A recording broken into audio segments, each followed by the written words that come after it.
Woody or Forrest Gump? Obi-Wan Kenobi, and a very small voice cameo by Otto Wan. Together, all three of these dudes are in this film. Well, one of the most underrated movie sequels of all time, called Angels and Devils. Nobody had never seen this coming, right, ladies and dudes? Well, here we go, ladies and dudes. Let's head back to movie reviews. Well, anyway, hi, ladies and dudes. This is Rebecca Lynn Barkley, aka Booba 1987. This is my review for today. And today, hallelujah, we're finally back to movie reviews, ladies and dudes. And this one is closely an underrated masterpiece of a film. Well, very, very close. So yeah, my next movie review is Angels and Devils, that featured our Forrest Gump star, Mr. Tom Hanks. Or rather thought we should call him Woody, since he did play a character from the Toy Story saga. And yes, it did feature Mr. Ewan McGregor and some other people that I do not know of. And yes, ladies and dudes, this movie is truly based by a book by Dan Brown. And yes, ladies and dudes, I really did read this book just a few days ago. And I think I like the movie version better than the book. Well, there are a few parts I do like about the book. Well, some of it that wasn't featured in the film. Yeah, I like this one better. So, anyway, without further ado, ladies and dudes, let's head on to my next movie review of Angels and Demons, that featured Mr. Tom Hanks, aka Forrest Gump or Woody. So, all I could say about the main plot of the story is it's a story about this professor dude named Robert. I cannot pronounce his last name. He has to go to Rome to take care of this very serious mission here and there that involves something that's going on in Rome, like there's a couple of priest dudes that has been kidnapped by an unknown assassin we do not know of. And there is some type of scientific experiment that has truly been stolen. Something that belonged in the scientist's laboratory from somewhere. And he has to find a way to solve some type of mysterious mystery here and there that featured angels and demons alike. And yeah, there's a lovely scientist lady who got involved in the mission as well. That's all I could say about the main plot of the story. And I guess everybody wants to know is, what the heck do I think about this movie called Angels and Demons? Well, to tell you the truth, ladies and dudes, I frickin' love this movie. This is one of the best films I have ever seen in my whole entire life. This movie really did blow me away from start to finish. Or start to finish. You know about my silly old finger thingamajig, if you know what I mean. Yeah, I just love this movie. This is a very underrated near masterpiece of a film. Yeah, that Ron Howard guy, the guy who is responsible of becoming one of the characters from Happy Days, he did a really good job with this movie, and he really worked really, really hard to find a way to make the storyline interesting and try to make sure that we're edging our seats or all that stuff. I will say, it had a pretty enjoyable storyline for the most part. The characters are likable. It has some good sceneries and highlight moments of the film. There was one scene that I loved that really did blow me away. It had one of the best climax ever in movie history. It had a good epic score. And I don't mind the CGI parts here and there in the movie. And the costume designs are pretty good. And yes, ladies and dudes, I will admit there is a plot twist in the movie. You better talk to my pal Hunna Mekian for that. And since he really loved this movie very much, and he really, really loves the plot twists of the film. Something that wowed us the most. Yeah, let's go on to my strongest point and the weakest point of angels and demons. I'm going to say one special thing about the strongest point of the movie. Just one good strongest point of the film. And this is my most favorite scene in the whole entire movie. And yes, it's something that involves changing the scene that was in the book. It is the underwater sequence. I love the underwater sequence so darn much. It is one of the best underwater sequence ever in movie history.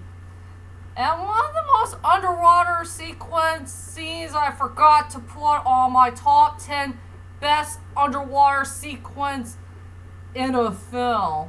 So I will put that as an honorable mention.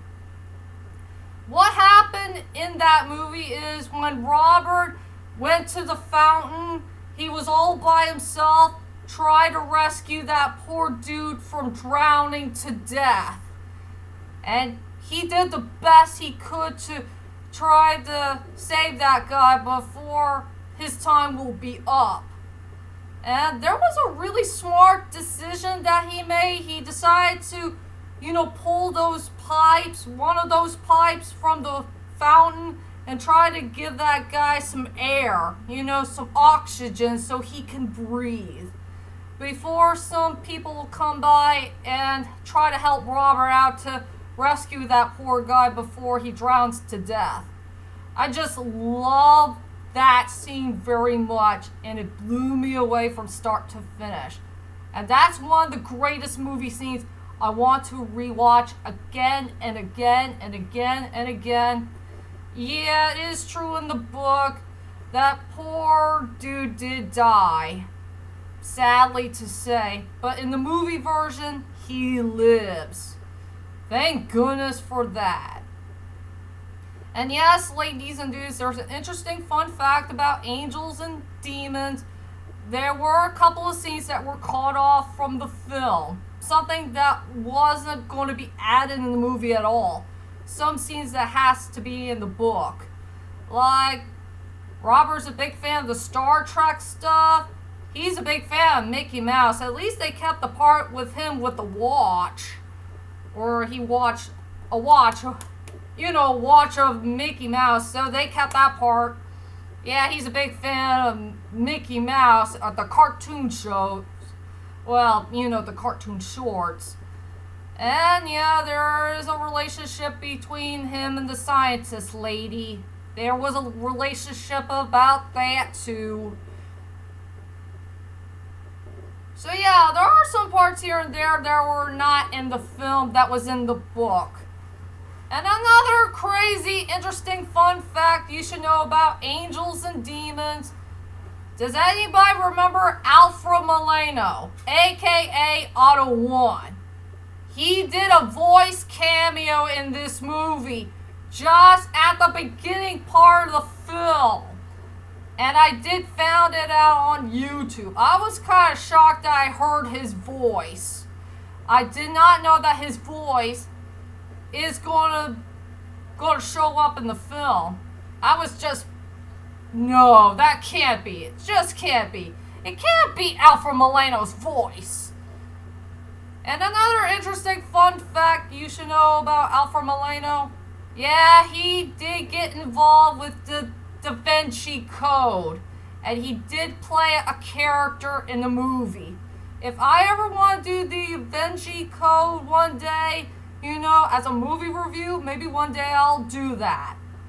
One day. And yeah, another interesting fun fact about this movie, it should have been a prequel and not a sequel. But Ron Howard wants to find a way to make it as a sequel and not a prequel.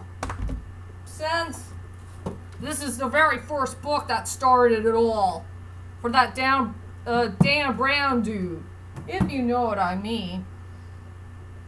So yeah, those are the couple of fun facts I did found with this movie. And now the only weak point I found with this movie, after when Robert had saved that poor dude from drowning to death, I really want to know why the heck he never changed his clothes. I'm sure his clothes is all soaking wet, and I'm afraid he'll catch himself a cold if he keeps going on this very important mission that's going on in Robe. I wonder why he never changed his wet clothes into dry ones. I wonder if he and John Wick had something in common. That they both need to continue on going on missions, whatever it is, with wet clothes on. Yeah, that was the only nitpick I found with this movie. But as for the rest, I just enjoyed this movie from start to finish. So, yeah, that's the only weak point that I found with this movie is why the heck Robert did not change his clothes. Getting out of those wet ones into dry ones. And now let's go on to the characters. Only two characters I care about in this movie. The first character I want to talk about is this priest dude played by Ewan McGregor, aka Obi-Wan Kenobi. The Obi-Wan Kenobi that we knew and loved. I mean, Ewan McGregor did a pretty good job with his performance, his role, and the character. And he did a pretty good job of playing a priest dude. Believing in God and doing something in Christian thing, I guess. Believe in God and do the rightful thing and do the cross. That's very important. Do the cross thing. It's so hard for me to say what I want to say about this dude. I will say he had a very good role, very good performance, and his storyline was pretty darn good from start to finish. I can't spoil the plot twist, No, don't spoil the plot twist. That'll be a bad sign for us all. Bad luck. And yeah, I do like to see what he did in that helicopter. That was pretty darn epic, and it's so darn mind-blowing. Truly one of the best scenes ever that came from this great actor.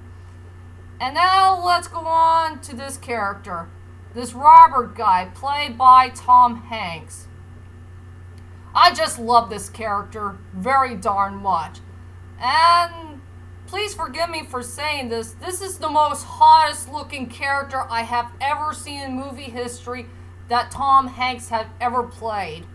I mean, he's so frickin' hot. He's just very darn hot with black clothes. That's what I love about him, is he wears black clothes. He did wear black clothes in the Da Vinci Code too. I will say he had a really good storyline. He had a great personality, great attitude. He's the best non-private eye dude I have ever seen in movie history. A guy who's not really a private detective, but at least he knows how to solve mysteries pretty well. When he was in Rome and he's trying to get all the clues together so he can figure out this whole entire mystery in one whole day. That was pretty darn cool. And I do like the part where he decided not to pretend to be a priest. That won't be a good thing for him since he doesn't know about becoming somebody in disguise, if you know what I mean. So I love this character overall. So I will say for my final thoughts for this film, I love Angels and Devils very darn much. It is one of the best movie sequels of all time. With a great storyline, great characters, great sceneries and highlight moments of the film. There's one special scene that really did touch me the most. It had a pretty good epic score, good climax, good plot twist. This is a great near masterpiece film that nobody will never forget in movie history. So I decided to give this film a 9.5 out of 10. Please check out this movie to believe it. And believe in the holy Christian faith. Amen. And that's my whole entire movie review of Angels and Demons. I hope you enjoyed this movie review. And tell me, ladies and dudes, what is your favorite movie male character of all time who always dressed in black? In black clothing, I mean. Well, whoever these wonderful characters are, leave a comment there and let me know. I will say I love Brian Mills, Professor Snape, Otto Wann, Gerard Butler's Fan of the Opera, John Wick, and Judge Doom. They were the best characters I have ever seen who always wear black clothing, since they need to be hot and sexy in so many ways, if you know what I mean. And I'll be back for more videos to come in the later on future. So I'll see you all later, and sayonara!